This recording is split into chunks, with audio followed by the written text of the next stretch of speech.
Hello guys, good morning. So welcome back to my YouTube channel. This is Otoboy Son. So ngayon guys, may share ako dito guys sa inyo.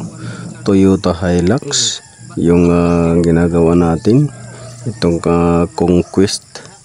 So ang problema nito guys ay lumabas lang yung ABS icon lights doon sa cluster panel. At pinunta ni Sir itong unit na to, hinatid sa may pagawaan. Ngayon, ang ginawa nila doon, in-scan, tapos binunot yung sensor, tapos dinilit. So, pag uwi ni Sir, pag park niya, after ng pag park niya, alis na siya, ayaw nang umandar. At blackout na yung system. So hindi natin alam kung doon sa ginawa nila pag-scan may napindot silang hindi dapat, at doon sa ginawa nilang kung mayroong error sila. So yan yung history nito guys. So dito guys ay chine-check muna natin yung voltahe ng battery, kung ilang yung voltahe at ilan ba yung pumapasok na voltage sa system.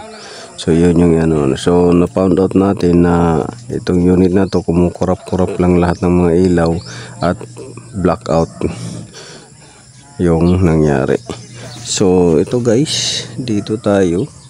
So in-explain natin kay Sir yung nangyari, at sa ating diagnose or troubleshoot ay nakita natin na mayroong mali yung unang gumawa dito. So ito, sundan nyo lang yung video. Sa dulo ng video na to guys, i-explain ko sa inyo kung ano yung mali ng unang gumawa. So enjoy watching na lang guys. So first tip natin guys ginawa dito ay nag-check tayo ng fuses. So intact naman lahat ng fuse dito sa engine bay at saka doon sa dashboard. Sumunod naman natin na check ay yung release, intact rin naman yung release. Lahat ng release chinik natin, at harness chinik din natin ng lahat ng harness, at connectors intact naman guys. Pero may something na mali yung unang gumawa dito. So panoorin nyo lang guys. So dito nga guys, sinubukan natin maglinis ng terminal ng battery para ma-prove natin kung yung voltage na dumadaloy sa system ay same voltage na kinukuha doon sa battery.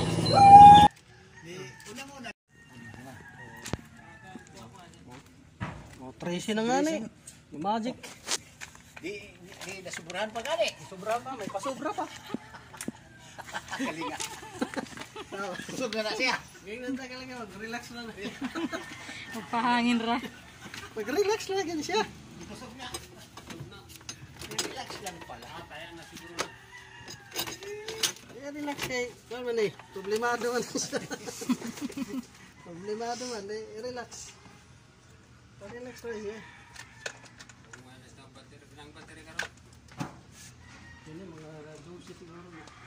Pero kung mga replacement lang, mga lang po. 8. Parang ganun na. 8. Palit lang yung dira sa 1. Di ako rin napalit sa 1. Kantilan. Ila. Pangalawang batinan ni niya. 8. 8 na siya, pero bigin ninja. Indiano ba, Indiano?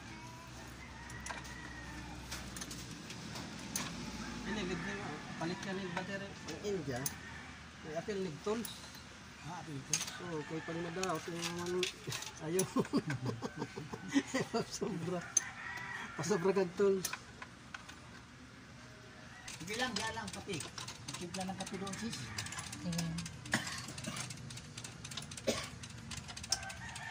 Lagitik.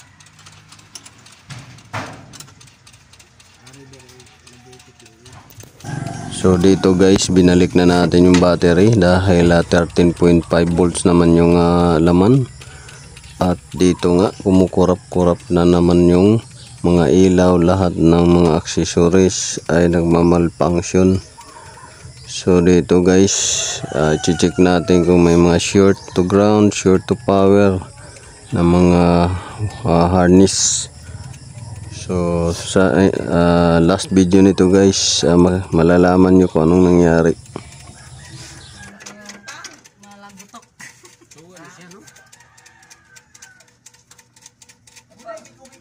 Sa ka-driver kahapon, ako sa ka-mekaniko, kung ilaw ba? Yung ipailaw-ilaw. Nawala mo andar, inanira siya. Ipailaw-ilaw bitaw niya.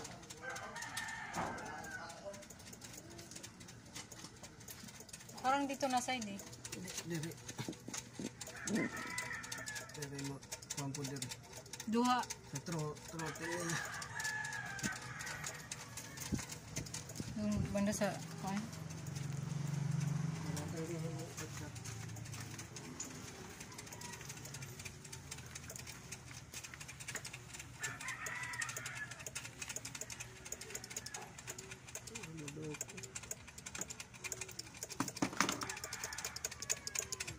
Pas ng ginay.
Kapiyok na bisa. Huwag matnakay. Kami lang nakalabas. Pero tapay. Sige parang. Wala, di ba matay? Baka may naipit. Grounding. No? Duha ang kuan. Ang tingog. Doon nagtingog. Puro tiktak-tiktak.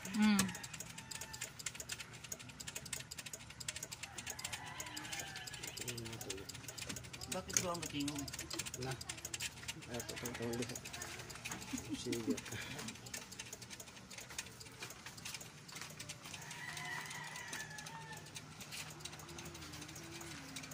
Ba na siguro ang truck ay.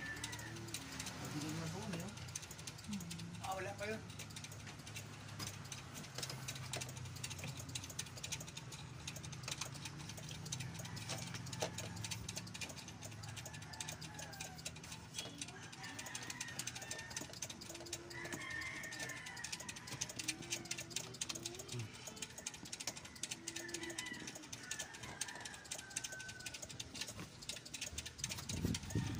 Kaya inaani ko sa barko, parang mag-driving ko sa Cebu. Uy na! Paguyod din dito. Puro clip yun. Duha ang tingog.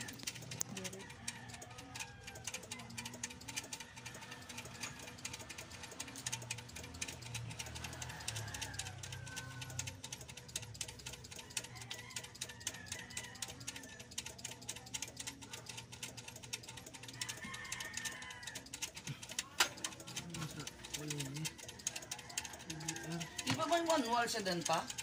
May manual yan? Wala. Nasa sunod. Pasahin mo pa. Tagal-tagal niya. Ay, tingnan mo lang naman iglap-iglap. Yung langgam. Yung daladalang pusa dyan mga isda.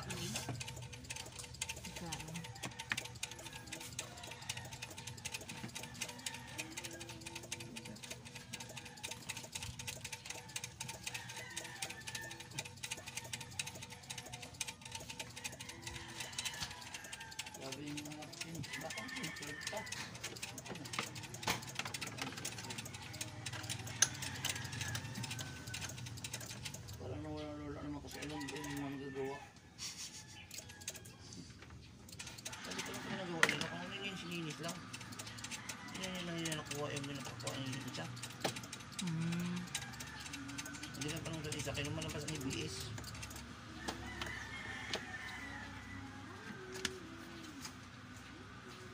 Yung flashlight ko siya. Ayan. Nawala? Nawala na? Pag minuto ng battery. Pag bunog ng battery. Ganun siya. May sinisilip-silip sila dyan pa eh. Wala man silang ginalaw. Plus na ginalaw dyan, nung gawa flashlight. Nililinisan lang nila. Flashlight sila dyan nung una. Oh, silip-silipin lang nila kung baka may naputol daw sa ipana. Daw, ibigis gyapon. ng mga linya. Hindi ako. I-check nila kung may naputol daw. Wala may putol. Diba? Yung sabi, tip-tip, pag kailangan talaga sa kasa yan. Hindi naman makapupo. Mara dyan?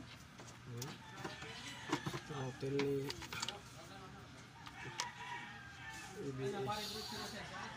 EBS isi Abay, ano dyan? steps dito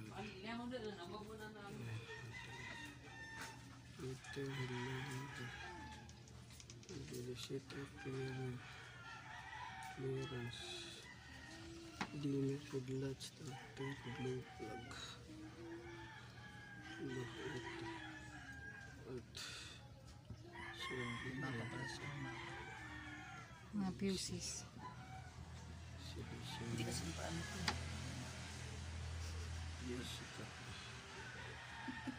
Sino na nabili? Paano? Trabaho na siya kaagad. Trabaho.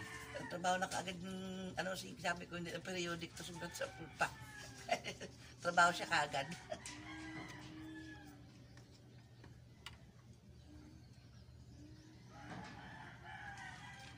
Hinanginan lang naman ito nila.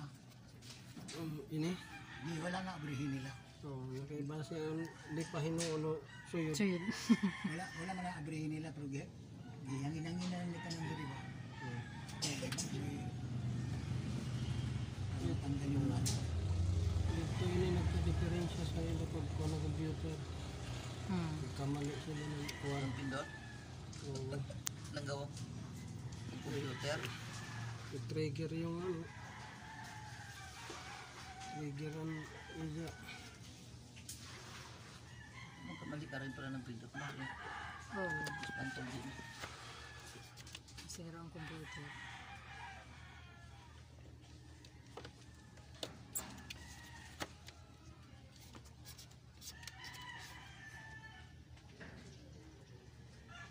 Kailangan talaga sa scanner pag-aralan mo. Training ka talaga. Training ka talaga. Kaya hindi man yan calculator na Pin- +1 Ako minus. pa rin tama eh. Ulitin mo ulit. Mali. kamali ko na Maling cover mong mali. yan balik ka Oo. mali Ilang buwan niya yan nag-training siya doon sa abroad.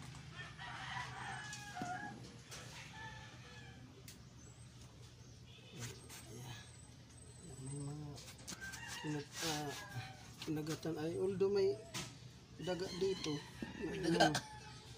namahay dito May dagalo pa. may daga namahay may mga ano May dumi. dumi-dumi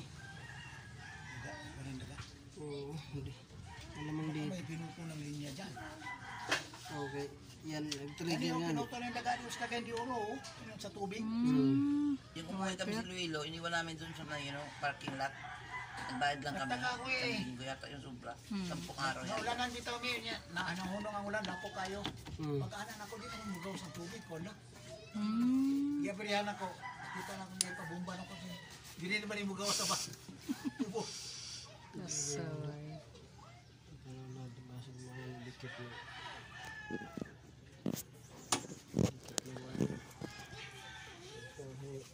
daga paborito na ungot ko pagkuhan Where? Ano kaya ginangat na? Gar ka na sila. mabito to sa Food Ranger grabe Pag ka walang takip daghan to, na dyan. Putol-putol. Pwesto. pamputol sa daga Gaya ng biko, Mga buto. Dala sa dito, nagdala sa na. Pinungko sa kuan. Tanda sa salad. Umbong lagi ng mga Ginawang daga. bahay. Kulit niya. Sana makaayos.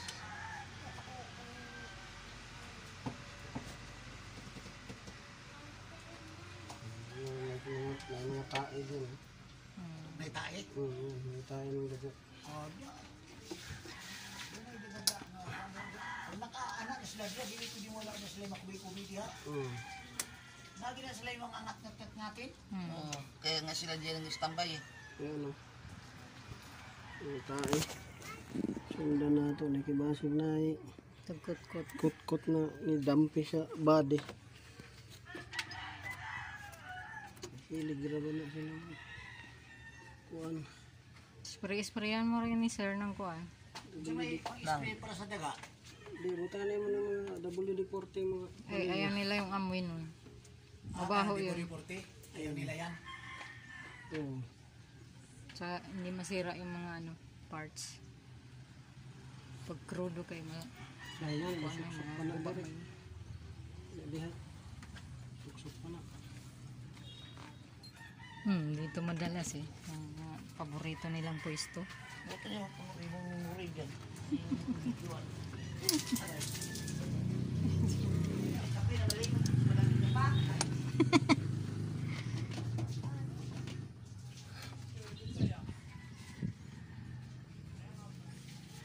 Gusto na rin yung kulant ni sir. Gamira lang. Kulant. Yan ang gamira ka. Yung nato dire kay basig. Nagputol ang baga. Nag-short siya.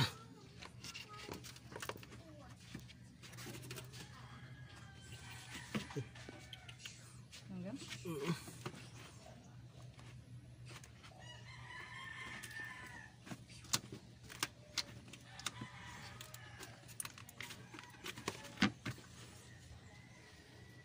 Paborito rin na ni daga na.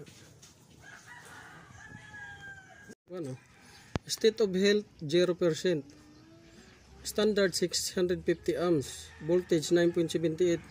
So match man sila dito sa ako multimeter. Pero ani sa amps 4 amps ra kan. Ani an amps na ni 71 amps man ini. Ang baterya. Oh, lajo na. Dili na siya makakrank kay. Layo na. Oh. Pero ang kuan imo readingan 12 volts. Pero doubt ang plate. Abantog na rin nga pag siga ganiya. Pag pindot ako na, blackout din siya. Kunya gaana-ana na Oh, din. pero 12 volts siya. O 12 volts siya, gaana-ana din mga suga niya. Mo man na sinyalis nga daot ang battery pag inana nga magkipat-kipat na lang siya. Pero ang kuan yun ni origin dito sa ambot giunsa nila pag kuan. Giunsa pag scan na nadamay naman noon. Ang battery? Kaya imposible din mo kuan AN man na siya, AN 650 amps. Oh, pag click nimo na state of health din siya 0%. Pero 9 volts siya. Pag abot dire state of charge 0%. 4 amps ra gihapon siya.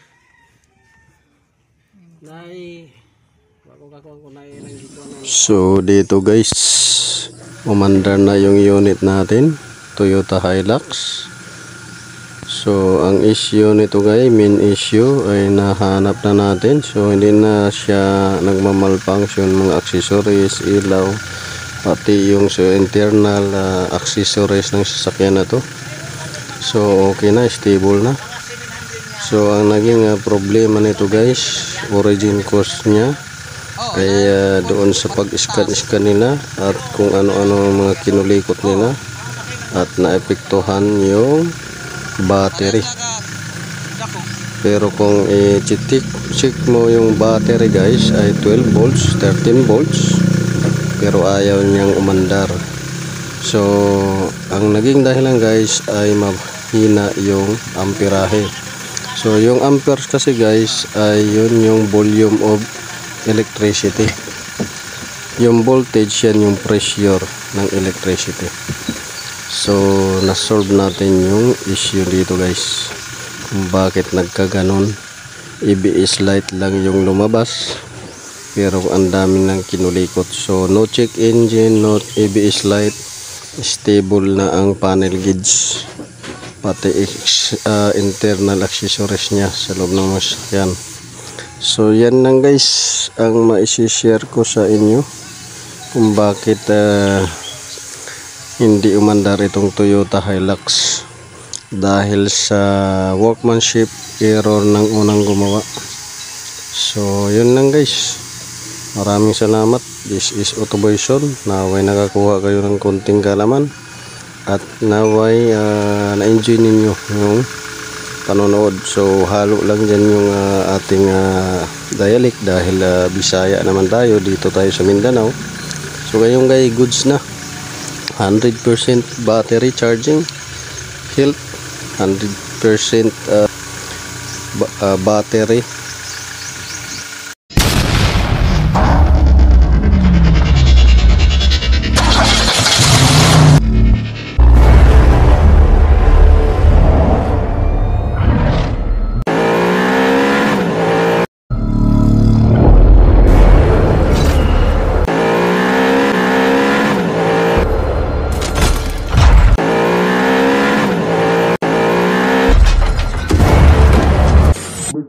Make